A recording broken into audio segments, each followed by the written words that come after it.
back to another episode of Build the Culture.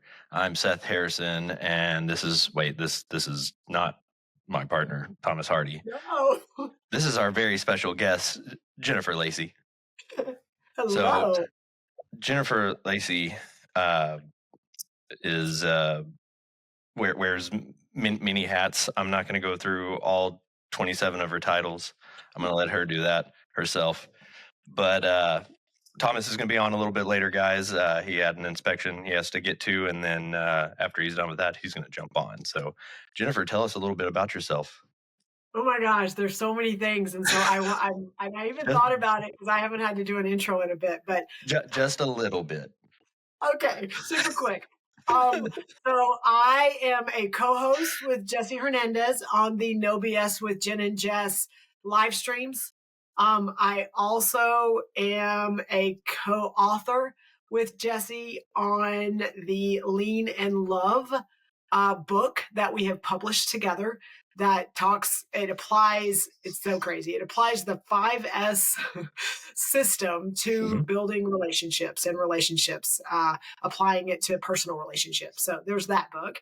And then my day job is I work for Robinson Morton, which is a healthcare general contractor. And my role is our lean practice leader, which just means I get to have a very big petri dish of a lot of the amazing things that I know my firm and your firm very much believe in, and have gotten to see their journey over the last 10 years. And now I get to kind of help lead and, what that looks like for us going forward. And so that's what makes me super excited about this conversation is I know a lot of the things you and Thomas talk about are things that I live and believe in and am passionate about. And so, yes, it's going to be fun today.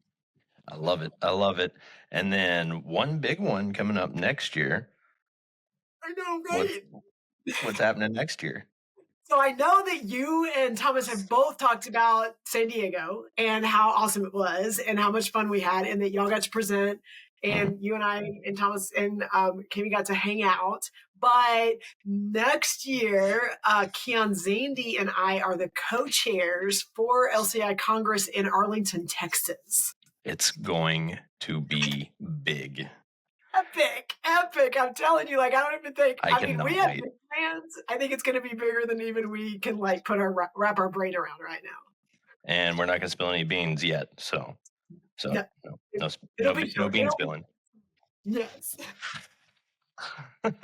Oh man, it's going to be a great time. So, today wanted to talk a little bit about being vulnerable. So this is kind of, for those that listen that were on last Saturday, not this past, no, wait, hang on. Was it this past Saturday?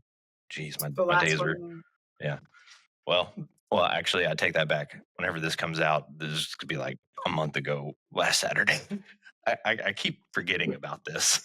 So I can't really reference time. But anyways, there was a Saturday. I finally got on with Jen and Jess on Saturday and, put myself out there. So I've always been, I don't want to say introverted. I definitely lean that way. I lean introverted. But here within the past year, I have really put myself out there. So we're going to talk about vulnerability a little bit. So for me, I never thought in a million years I'd be putting myself out there on multiple platforms, speaking about, tough topics that not a lot of people want to talk about, and just putting it out there for everybody to listen to and, judge me, whatever they want to do. But here I am. And then jumped on last Saturday with you guys and really talked about some vulnerable stuff. Got into personal life and a whole bunch of other stuff. But really what we want to talk about is how being vulnerable really opens up those conversations with other people and really how it affects, job site life, just work life in general, and then also personal life.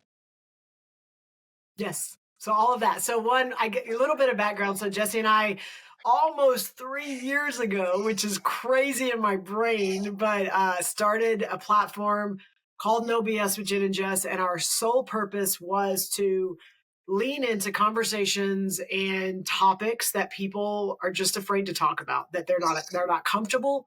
They Mhm. do help. They force us to get vulnerable, and they cause us to create connection and continue to grow our tribe of people that just want things to be better. And so I think, one, thank you for joining us. We appreciate it. But we've Absolutely. realized early on that we were talking, and at first it was like Jesse and I, like, well, we're going to talk about it and see what happens. And what we realized is just by opening the door and having those vulnerable conversations, um, people were showing up. They were sharing things that like were so close to their hearts, and they were sharing them on a public platform. And it made us realize like people are Yeah. starving for this. They're starving for this. Yeah. There's not many outlets that give you that opportunity. So thank you for opening that up. Because like literally one of the first things as soon as we got off, I think it was the after party. It was whenever got off the after party. Kami, my wife, Kami, goes, "I really like that group for you." And I was like, Hey, well, "Okay, good. We love you, Kimmy. well, Thank well, you. well, I guess I better keep joining." uh, but you know, really, for me, one of the hardest things is getting. I mean, it goes all the way down to like just getting trade partners, whoever, in a room and actually talking to one another. Mhm. And if you can just break them down just a little bit, get them just a little bit open, just a little bit. Yep. That's all you need. And then like it's like a switch. Mhm. Like they just start talking. Like I can give you like an example for myself. I feel like every year whenever I was in school, like I was like quiet kid all the way.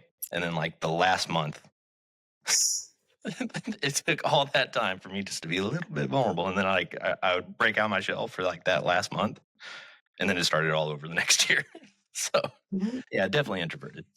But like I have guys that, you know, we've talked about icebreakers and, you don't have to go that extra mile and play a game with it. It could just be like, hey, how's the family? How was your weekend? Did you do anything fun? You got anything coming up that's fun? Just get them to open Mhm. up just that little bit, and then on the job site, it's gonna spread like a freaking disease, but a good one, you know. And that's that's my that's really my passion is getting those team members together talking because without that little bit of connection, no one's gonna talk to each other. No one's gonna fess up to the little like ding the door jam with the lift, Mhm. you know, stuff like that starts coming up like, hey man, I messed this up. Just want to let you know.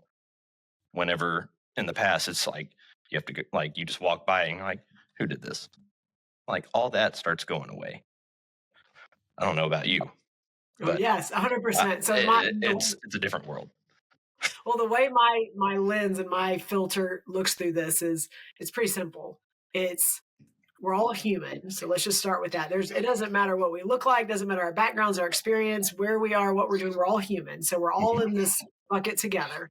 And every one of us have things going on in our life that other people don't know about. And so it's easy for me to go, well, you don't understand, Seth, Hmm. because you don't live my life. But I've learned if I flipped it, Hmm. everywhere I show up, everywhere I look and I see Seth and go, I don't know his story. I don't know what his background is. I don't know what caused him to react that way, caused him to be angry, caused him to be defensive. Like I don't know those things. And so just switching that filter for me and it not being about me, but me understanding that, and I say this a lot, but like people are human. They wake up in the morning, they have kids, they have family, they have breakfast, they have coffee, whatever that is. We all wake up And then Mhm. they go to work and they go through this gate. And for some reason, people think they take this heart human hat off and put this heart hat on. Then they go to work and now they're in this different mode that they are forced to be in all day. Then they go back through the gate, take that hard hat off, and put this human heart hat back on, and then they go home. And if we are deluded in thinking that that's what happens, then Mhm. we're gonna fail. We've got to understand that there's no take one hat off and the other. We're going to carry things into work with us. We're going to carry things home with us. Mhm. And so, like, how do we tap into, hey, it's okay that, you're right, this happened at home this morning, or hey, I'm just gonna let you know I had a tough day today. And these are the things I had to deal with. Can you give me some space? Like being able to have those conversations, you gotta own that you don't have it all under control. Right. No, no, absolutely. And man, one of the things I love that we do every month, we have uh, a mental health, topic that we focus on for that month. And we the first safety meeting of the month, we we bring that topic out and we talk to everybody on the job site about it.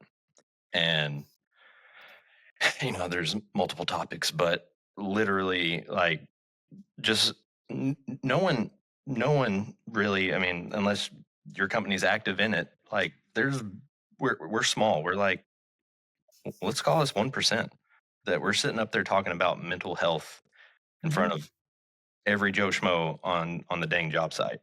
mhm. And just even that right there just opens up a whole nine yard. Like, they're coming talking to you like, hey, let me get those resources. They're like, here's the QR code right here. Scan that and you got it, man. Like, people, like, just, you got to be vulnerable first for that other person to latch on and start opening up themselves. So it starts with you. You got to be vulnerable yourself. You can't put that hard shell on and not let anybody in. Well, and Jesse and I have this conversation a lot, but it's exhibit the behaviors you seek. That's just my mantra. I I exhibit like the that. behaviors I seek. So if I want people to be vulnerable, I got to show up vulnerable. And it's scary. It is because Mhm. like these are I'm not one that like has shared my whole life, my, my, and so but you like and one example that I use a lot is you talked about icebreakers and things like that. And so I speak a lot. I'm out on the stage a lot and I talk a lot. And we all have our like canned, I'm Jennifer. I work for Robbins and Morton. This is my role. This is what, like that's what, Mhm. okay. And so I've done that normal intro and I did it on the stage with, room full of people. And then I said, okay, I'm going to do a different intro. And so this was at the beginning of this thing. And I pulled up a slide and I said, I'm Jennifer. I have two daughters. One of them suffers with anxiety. So when I travel, it's really hard for her. This morning I was on a phone call, tears in her eyes, just she's struggling because I'm not there. I have a family. I have my Mhm. brothers. My dad passed away 21 years ago. He was our rock. I have like, and I went through this different intro. Yeah. And then I asked the audience and I said, like, which one connected with you more? And I mean, immediately people were just like the second one. And I'm like, why? Like, because it shows that you're human. Mhm. Yeah. It's No, just absolutely, that absolutely. simple. It really is that simple. Like, you you don't have to go to the deepest, darkest depths of what's going No. on in your life. Just give a little. Just give a Mhm. little bit. And then, if conversation goes with, if you're on a one-on-one, having a one-on-one conversation and the conversation goes there, give a little bit more. When I love the one-on-one, you mentioned the one-on-one. It doesn't have to be a icebreaker for a room. And so Yeah. what I found is like, I issue challenges to people. And I'm like, hey, this month, when you run into people, not in the room, not in front of everybody, you run into people, ask them this question. And I give them a question a month for the Mhm. whole company. And I challenge them. And then they come back and they share with me responses to it. And so this month's was what is your superpower? Ooh. And so they're in the field. They're craft workers. And this is the challenge to them is like when you're talking to someone, just ask them, hey, what is your superpower? And some of the responses, Seth, have been like just I'm a light. When I see people, I want to shine that light on other people, and I want to bring light to their life that day. And I mean, like the responses are like blow your mind. And like now there's this Heck yeah. connection you've created because you've I'm, just asked them a question and it tapped into their heart. I'm writing this down. So do it. All these questions, I'm telling you, I'm happy to share. But Question it's a month. every time. It is, and it's what would you do if you knew you couldn't fail? What advice would you give someone coming into the industry now that you've been in? I mean, like they're little questions, they're so minor, but Yeah. by like opening it up and creating that connection with someone, and some people are going to go, they're going to blow it off. They're going to make very surface, and that's okay because they're responding. Some of them, they're going to be like, they're going to bare their soul to you. And now Yeah. you have this connection that you can use for more conversations. Oh, absolutely. Like for me, like what I make sure I do is outside of our daily huddles and our foreman, whenever I go walk the job site and, doing my reflection walk, I go out there, and while I'm out there, I try to at least talk to 3 of the trades that are not the foreman. They are skilled labor, apprentices, journeymen. Hey, look at him. He's in the field. What is going on? I've been carrying this whole load until you got here. Yeah. I appreciate it. So the inspector's still here somewhere on the job site. He's here somewhere, but I figured I'd jump on this and let the other guys get their inspections done, and then they'll call me later when he's ready for my area. So there we go. How are you doing, Jen? I'm doing good. We're just rocking and rolling. Yeah. I mean, I don't even think I need you, Thomas. I'm just gonna take Jen. Hey, we'll just take the stickers and cut them in half. There. And you can start handing out your half of the stickers, or I'll start handing out my half.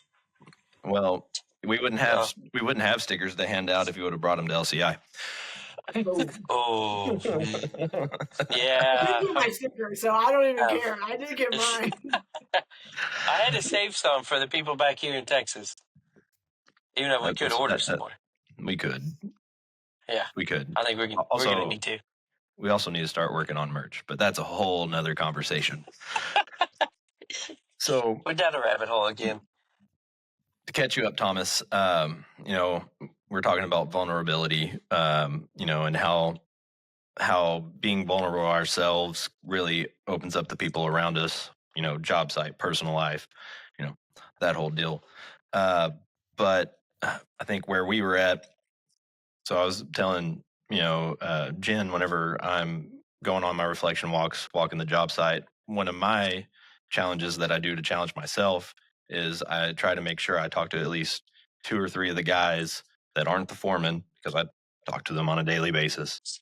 Exactly. Try to get to those guys that I don't get to talk to constantly and, learn something about them, see how everything's going for them. Is there anything that we could do better to support them? All that good stuff. Yeah. That's where I get to know their why. Get to know why they're there too. Oh, yeah, absolutely. Get to know their why. Yeah. I kind of do the same thing. I usually set a time Friday afternoons, usually after lunch, and I just walk around the job site and go talk to somebody new I hadn't seen or met or talked to before. Yeah. And kind of just get to know who they are, what they do, why they're here. Get to know their family a little bit or whatever it may be. So it's a huge impact once you let that guard down yourself. And then it kind of, I don't know if y'all talked about this already, but it kind of like opens up the rest, the person you're talking to. Yeah. And lets them like be open with you too. If you're open with them, they're going to open up themselves. And then it lets that guard down and you don't have that, that mental block that everybody's got, that they got going just talking to somebody. So it gets to know their why they're here, what they're doing, what it's for, And we do a lot of hospital work, so we're building these hospitals for the community that's out here, and that's our why. So I think it's a big, big impact once you let yourself go and let that vulnerability out, and it makes for, your stress level to go down. It makes for your life to be a lot easier, and just the overall job be easier too. Yep, So absolutely. So another thing that Jen brought up that I wrote down, something to think about, is so every month they have a question that they put out to everybody to go out into the field and ask everybody throughout. Like this month, you said was what's your superpower? What is your superpower? What is your superpower? okay. So we call them connectivity challenges. So how are you creating connection with the people around you? Not just your everyday, like you said, not just the people every day that we interact with, but as you're doing your walks, like stopping and going, hey, talking to him, hey, what is your superpower? And some people, I told Seth, are very surface. They're kind of like, they just kind of respond back with, yeah. But some people, you give them that opportunity and they will speak from their hearts, and they will That's tell cool. you things that they do, that they feel that makes them who they are. And now you not only have a connection, now you have some knowledge of like, I'm about to use that. I'm about to lean into that. Yeah. I think I have an episode title now. Yes. What is your superpower? Yep. I like that. You want to know what mine is? Yeah, absolutely. Yeah, what is yours? That was about to Okay, be my so- question. I was trying to think of mine while we were. Absolutely, I will, because and it took me a while, because like it's one of those where you think you're good at certain things, but like, what is that thing that you do that just like sets you apart from other people, but also not everyone can do it. And so for me, I'm going to use the word facilitation.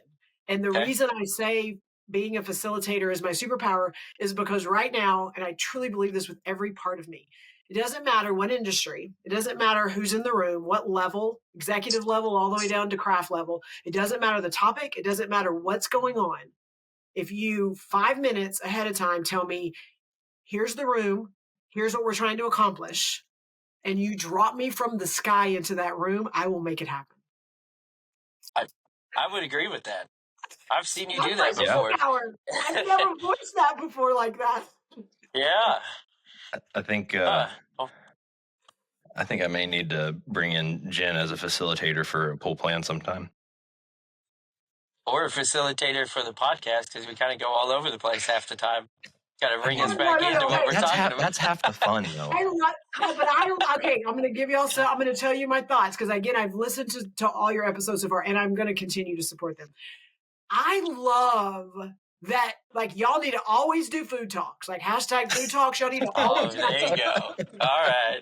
always need to have some I can do component of that. your podcast that like goes down that, like a recommendation or something you ate or whatever. Because I'm telling you, that can suck people in if they're not really sure about everything else, because they're like, well, I need to go try that place out. So you always need to do that. And then the one time you did this, which you've only done it once. I mean, I think you've only done it once, but like when David popped in to kind of go, Oh. here, I'm just saying, but like these little moments, these little real talk moments where someone's crossing your path, like don't shy away from that. Like, No, absolutely. lean into that too. So I'm just telling you, y'all are doing some really cool things as you're figuring these other things out.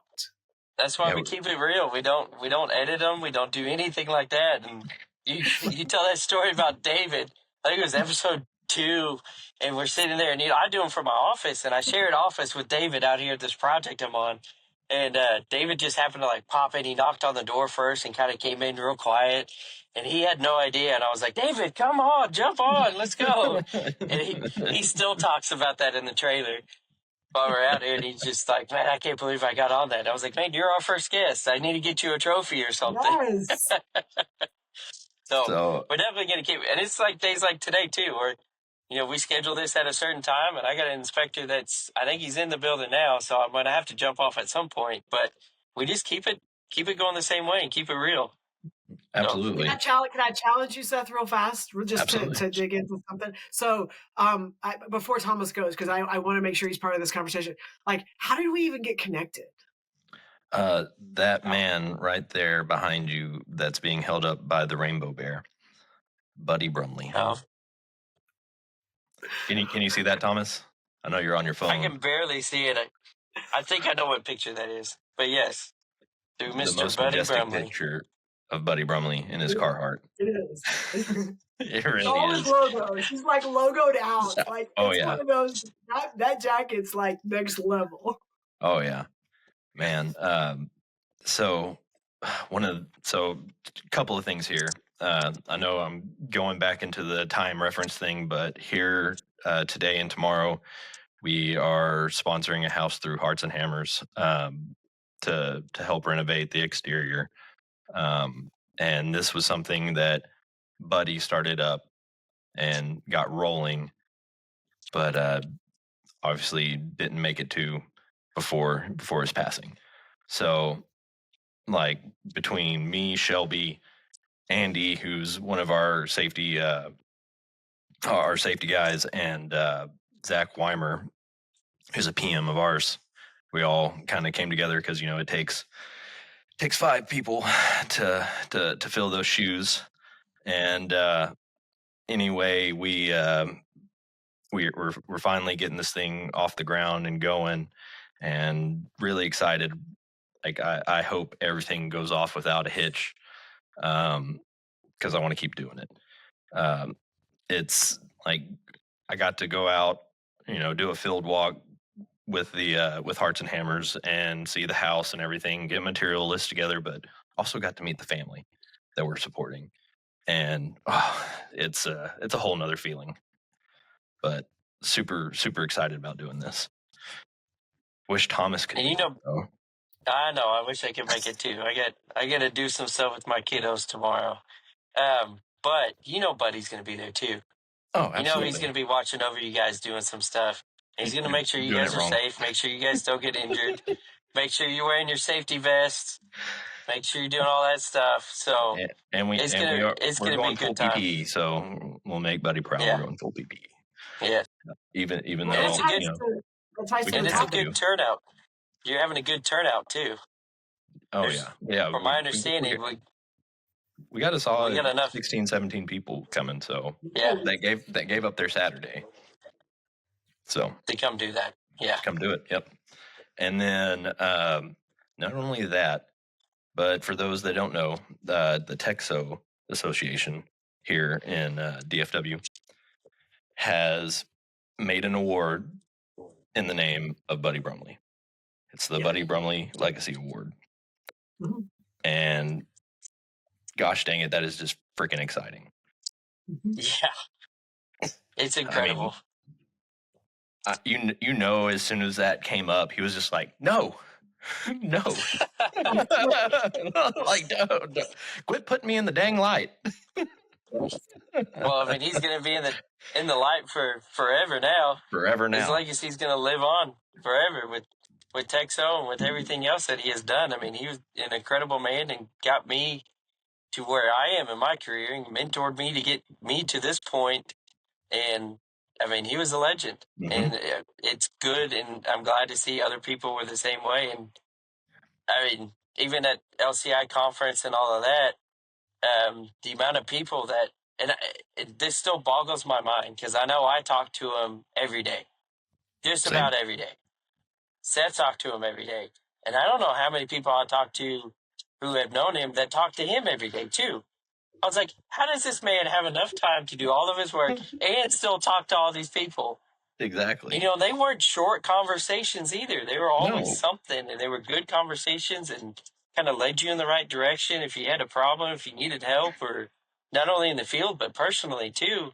But like the amount of people he impacted is huge.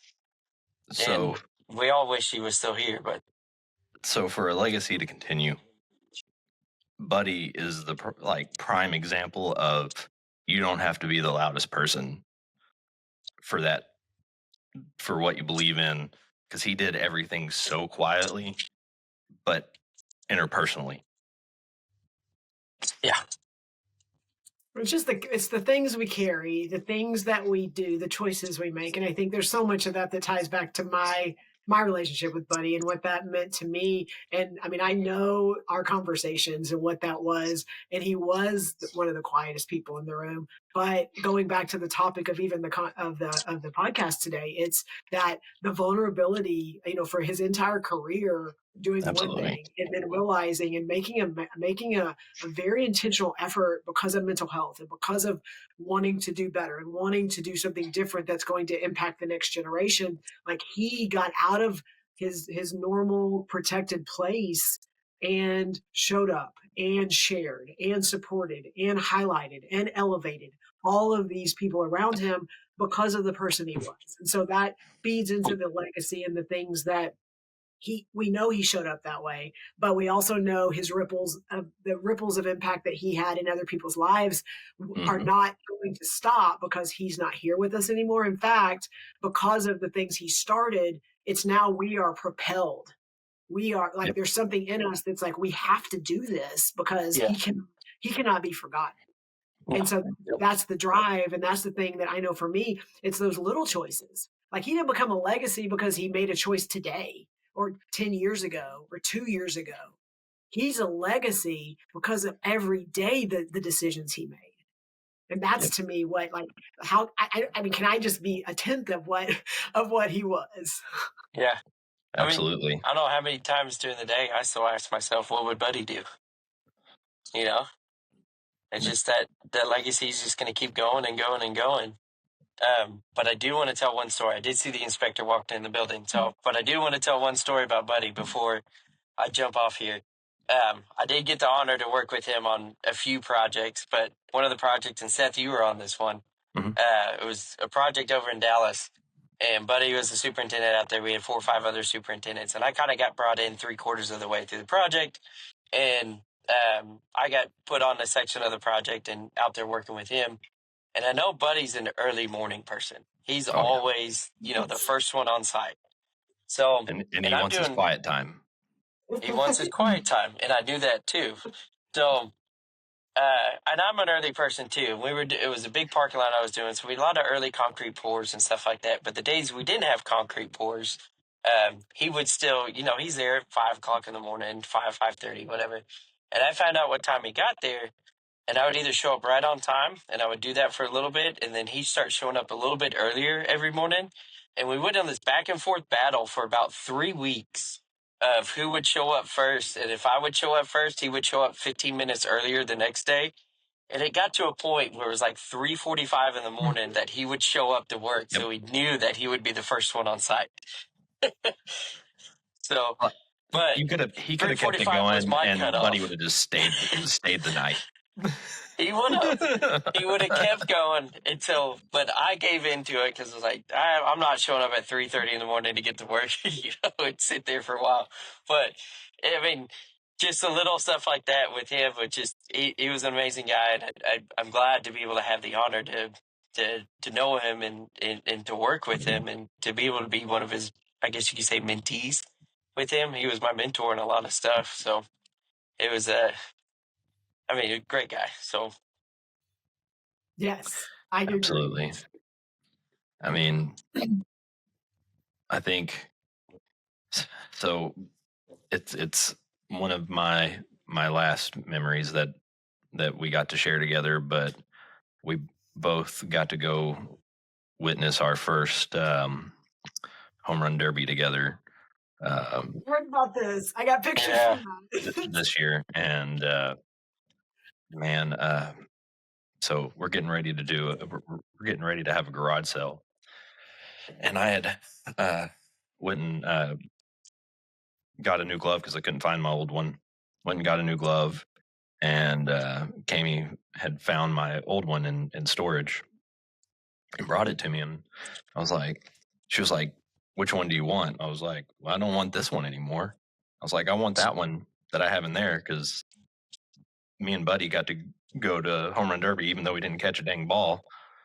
Had a ball thrown from Shohei Ohtani, like literally come within a half an inch of my glove, and that's who Buddy was most excited about. And I tried so hard, I even stepped on his foot, and I felt bad. But gosh dang it, I was like, that one's more sentimental than this one. I was like, yeah, I used this one like through my entire high school baseball career. Throw this one away. So like that. Well, I want to double down. So I got pictures from that event. He was so excited about it. But I want to go to one of your previous podcasts that I want to challenge you. But so I travel a lot, and I had a conference in Denver, and I went to watch the Rockies play. And I had a conference in New Uh, York, and I took the subway and got scalp tickets to go watch the Mets play. So I'm just saying you got to do it. You can't Gotta do you it. can't second guess yourself, because those opportunities and those moments that you don't even know what's going to happen, Mhm. you may never get that opportunity again. So I'm going to challenge you, Seth, going forward. If you're somewhere and there's a ballpark, you better make sure you go and get the dang tickets. So we tried when we were in California, and the well, I say Padres tried. lost. So if the Well, the Padres lost. so prior to the World Series, Padres were still in. If they would have taken it to Game 7, we were going to go and go see the Padres. That didn't happen. And then, the first game of the World Series was there in LA. Ooh, it was like $2,500 for like the bottom ticket, and I was like, I'll just wait till regular season. Maybe don't start at the World Series. Like, I'm just saying, like a regular season But game. I was there. I'll be okay. I was there. I was there, and I was just like, nope, can't justify this. I mean, it's not my team. It's not my team. I'm not gonna pay $2,500 for not my team. I mean, I agree with you, Jen. I mean, anytime we get the opportunity, just do it. Just go for it. That was It's my money at the end of the day, right? You That was can't my take last it with you. conversation. Yep, that was my last conversation with Buddy. It was the Sunday we went to the Rangers game. And so I'm texting him pictures of me and my family at the Rangers game, and he's replying and, liking the pictures and stuff. That was Sunday. That was that Sunday. Yeah. Oh, Yes. he's a great man. We Yes. still love him. Yes. He's always still watching us in odd ways. There's always something that kind of reminds you of him somewhere on the job site. You'll see something and be like, oh, well, yeah, we know Buddy's been here again. So, I mean, he's a legend, and he's never going to go anywhere, at least in my heart. And he reminds me, and again, I know this is off topic, but he reminds me that in construction, a lot of people have just survived. And he survived, and he figured things out, and then he figured out a better way to do things. And so there are people in our industry that are still just surviving. And we, in our firms, we in our roles, we, because of our focus on culture, are in a place to change their survival, to be able to come in and thrive and enjoy themselves and be able to live a good life. Yeah, and also make differences themselves that that they want to see. Yes, absolutely. Our industry's tough. It's hard on the body, it's hard on the mind, hard on everything. Hard on our life expectancies too. Those seem to be way shorter. Unfortunately. But I know. Hopefully we can change that. That we're baby steps, just trying to change it one little thing at a time. Yep. Podcast is one of them. Yes. It's almost absolutely. And Seth and I were talking about this the other day. It's real nerve-wracking doing these and being vulnerable and putting them out there, but at the same time, it's almost like therapy. It's a cheap version of therapy for us to get out there and just talk about what's going on. And I was talking to Jen about this the other night. I was thinking, I was like, we go through an episode, and so much happens in our lives that, like we go through an episode, like, well, what the heck are we going to talk about next time? Like we're going to run out of stuff to talk about, and then like the tiniest thing happens, is like, well, there's the topic right there. It just slaps you in the face.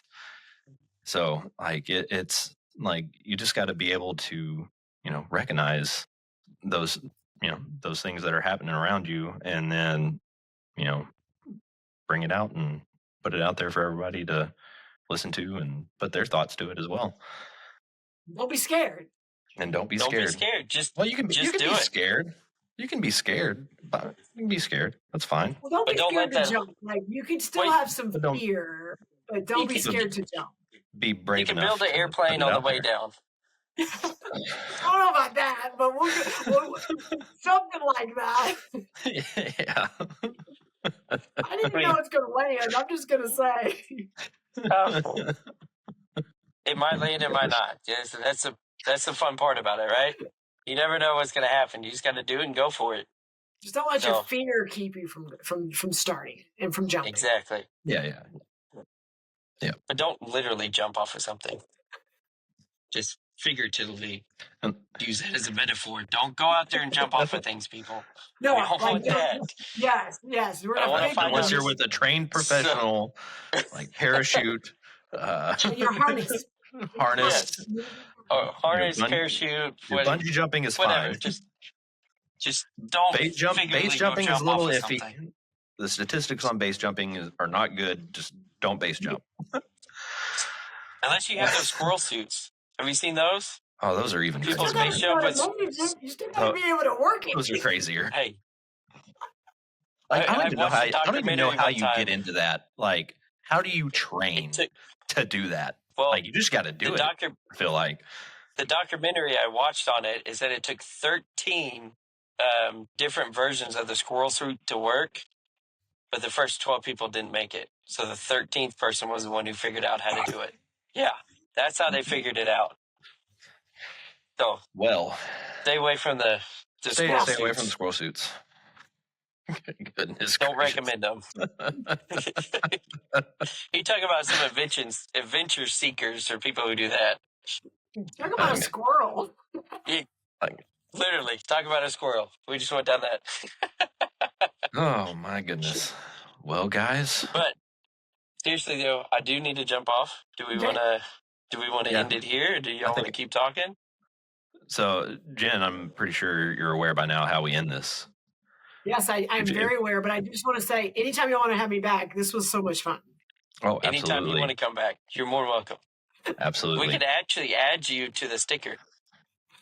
You want to do all that.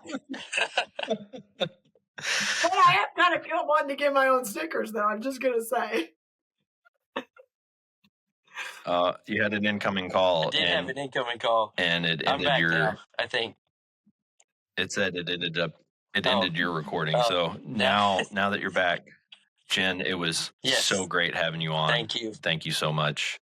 Thank you for having me.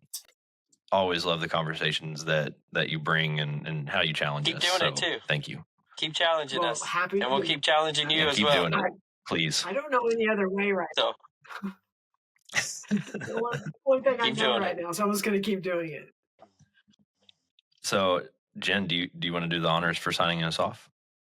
Yeah, so it is next on Build the Culture is... Love it.